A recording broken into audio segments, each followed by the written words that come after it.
Hello everyone, I hope कि आज का जो पेपर था सीए इंटर लॉ मे 25 का वो आप लोग सबका बहुत अच्छा गया होगा। स्टूडेंट्स के फीडबैक पर और मेरे अपने एनालिसिस पे मुझे भी पेपर बहुत इजी लगा है। मैं बोलूँगा कि पिछले जो कुछ टर्म के पेपर्स गए हैं उनसे तो कंपैरेटिवली ये इजी था, क्योंकि मिलते जुलते से क्वेश्चन थे, हम एक्सपेक्ट कर रहे थे और आ भी गया वैसा। 15 MCQs हैं जिसके सॉल्यूशन में भी डिस्कस करूंगा। मुझे बस एक हार्ड लगा जो स्टूडेंट को हार्ड लग सकता है, बाकी सब एकदम इजी थे, सब के सब इजी, मीडियम भी नहीं। और जो लंबे लंबे केस स्टडीज थे ना वो ऐसे थे कि उनको बिना पढ़े भी आप सीधा क्वेश्चन में जाओ तो सॉल्व हो जाएगा, खाली इक्के दुक्के जगह आपको वो लंबी केस पढ़नी पड़ेगी, वरना नहीं। मैं ये MCQ के सॉल्यूशंस आप लोग सबके साथ डिस्कस करने जा रहा हूँ अभी के अभी, ताकि एक बार आप वेरीफाई कर लो कि आपके MCQ में कितने नंबर आए होंगे, है ना। कई स्टूडेंट्स को ये मन में क्यूरियोसिटी रहता है कि सर मेरा पेपर तो ठीक है, आप खाली बस MCQ का एक बता दो तो मुझे पता चल जाए कि 30 मार्क्स में से कितना आएगा और कुछ नहीं, ठीक है। अपार्ट फ्रॉम दैट जस्ट जैसा भी पेपर गया हो, you must always focus on the next exam, ठीक है। वो नेक्स्ट एग्जाम तो बहुत जरूरी, उस पर जी जान लगाओ। तो डिस्कस करता हूँ MCQ। ये क्लासिकल डायग्नोस्टिक्स का जो केस था ना, ये तो आप बिना क्वेश्चन पढ़े भी, सीधा कहानी पढ़े भी सीधा MCQ सॉल्व कर सकते हो, ठीक है। डिस्कस कर रहा हूँ मैं आप लोग सबके साथ। This is the first question. Variation of share holders rights के लिए अंडर सेक्शन 48 इजी है, मैक्सिमम क्वेश्चंस इजी है, केवल एक अच्छा था, सब इजी हैं। ई मतलब इजी। तो variation of share holders rights के लिए कौन सा अप्रूवल चाहिए? सर मैंने सिखाया था कि जब भी कोई क्लास मीटिंग होती है, चाहे वो इक्विटी के अंदर डिफरेंशियल इक्विटी हो, या ऑर्डिनरी इक्विटी का क्लास मीटिंग हो, या प्रेफरेंस शेयर्स का क्लास मीटिंग हो, या डिबेंचर का, क्लास मीटिंग्स में ना ORSR पास नहीं होता, बल्कि वहां होता है greater than equal to 3/4 of the written consent, 3/4 of the value of that class of written consent. तो यहाँ तो ऑप्शंस बड़े सिंपल है, 3/4 ये रहा 75%। तो members holding 75% issue shares of that class, that is the answer, एकदम इजी।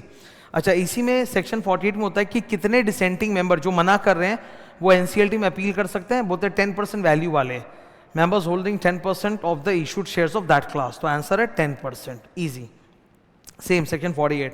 फिर तीसरा क्वेश्चन है, प्रोस्पेक्टस चैप्टर में जो सिक्योरिटीज का डेफिनेशन होता है ना, जिसमें सेक्राइट का भी पूरा डाला हुआ है, जो ICAI ने डाला है, उसी के ऊपर बेस करके, और पुराना है, इजी है।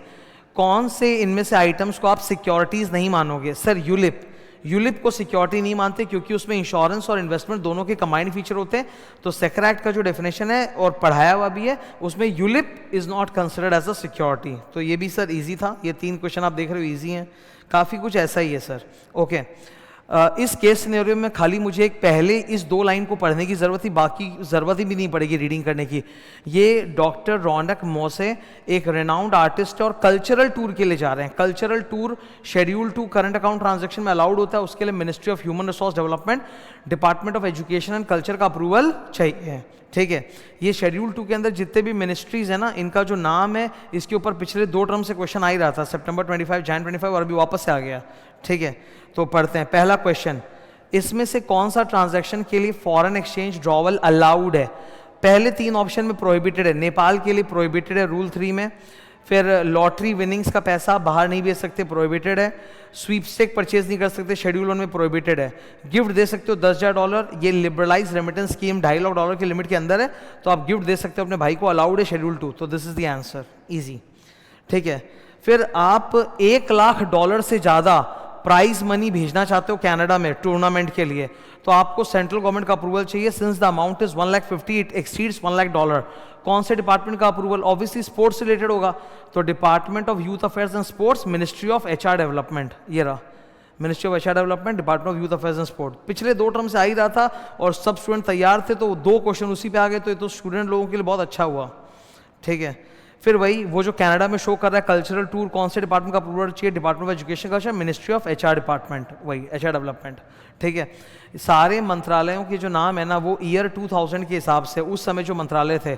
अभी तो आप देखोगे मिनिस्ट्री की जो वेबसाइट है ना, ministry.gov, वहाँ पे लिस्ट ऑफ मिनिस्ट्रीज है, सब नाम बदल गए हैं, पर अपने को नए नाम से मतलब नहीं है।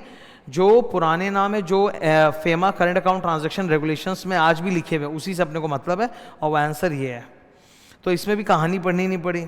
नेक्स्ट, ये केस स्टडी इतना छोटा सा है, इसमें थोड़ा सा कहानी पढ़ना पड़ेगा, क्योंकि 2 क्वेश्चन है इसके ऊपर, एक क्वेश्चन में उसकी ज़रूरत है।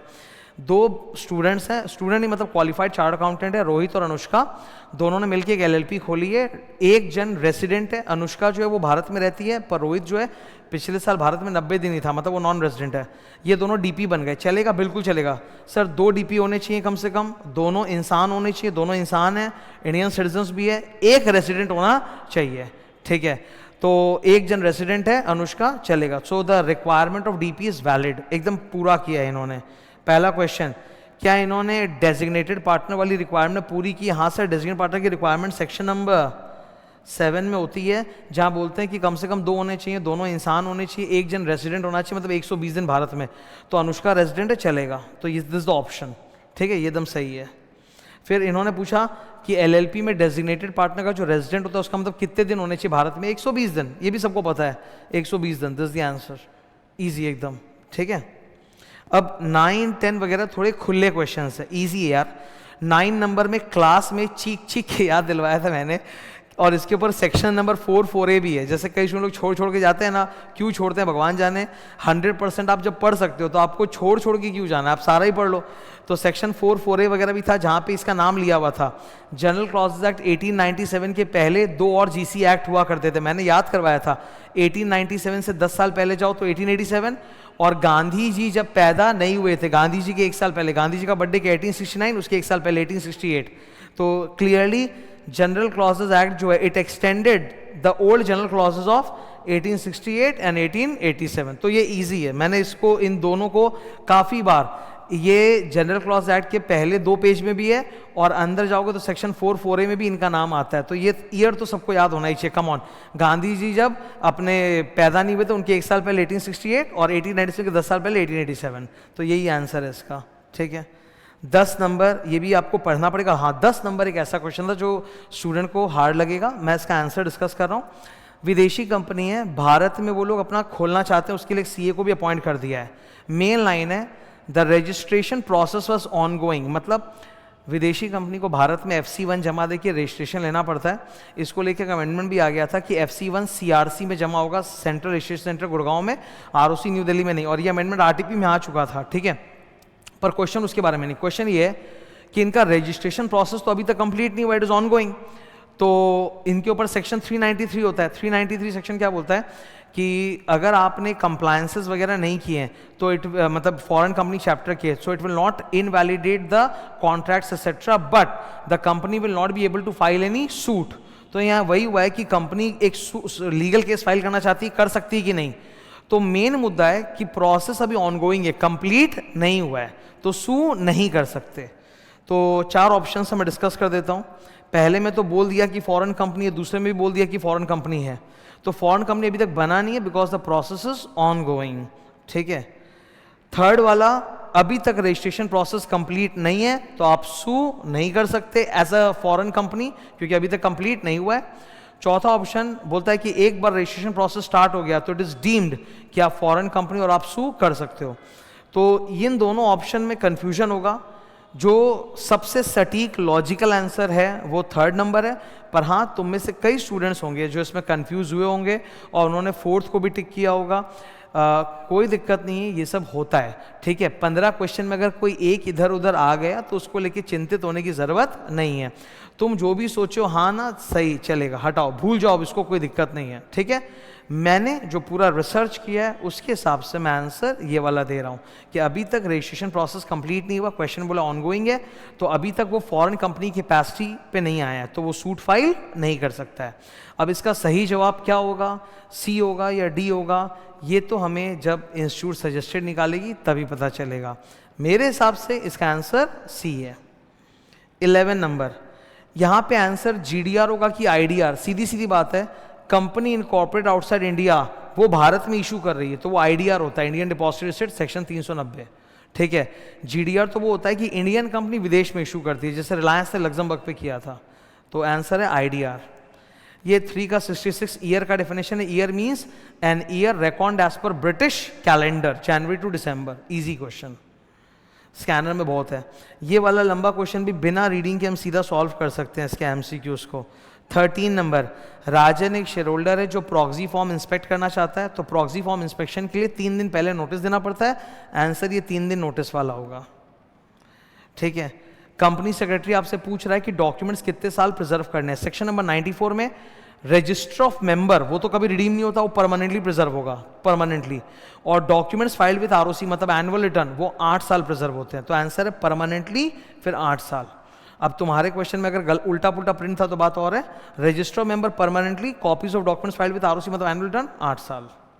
आखिरी क्वेश्चन है सर ये भी 105 है प्रॉक्सी का। एक इंसान सुपर प्रॉक्सी बोलता हूं मैं, पढ़ाते हो क्लास में। सुपर प्रॉक्सी एक बार में कितने मेंबर्स का प्रॉक्सी बन के आ सकता है? 50 मेंबर्स। 52 तो आंसर नहीं होगा, आंसर होगा 50 मेंबर्स, और यहां भी 50 है। दूसरा, इन 50 मेंबर्स के पास मैक्सिमम 10% वोटिंग राइट्स, यानी कि जो सुपर प्रॉक्सी आ रहा है वो अपने साथ 10% से ज्यादा वोटिंग राइट नहीं ला सकता। एक्सक्लूसिव प्रॉक्सी अलग होता है, जहां सिर्फ एक ही मेंबर है, मोर देन 10%, वो एक प्रॉक्सी भेज सकता है एक्सक्लूसिव। तो यहां पर तो 50 members and not more than 10%, तो this is the answer C. ठीक है, तो ये मैंने बड़ा फटाफट 10 मिनट में आप लोगों के साथ डिस्कस कर दिया। मेरा ये बोलना है कि बस ये सॉल्यूशन 9 पन्ने का पेपर था एमसीक्यू वाला, और डिस्क्रिप्टिव भी होगा। स्टूडेंट्स को एक जिज्ञासा होती है, इसलिए मैंने एमसीक्यू के सॉल्यूशन डिस्कस कर दिए।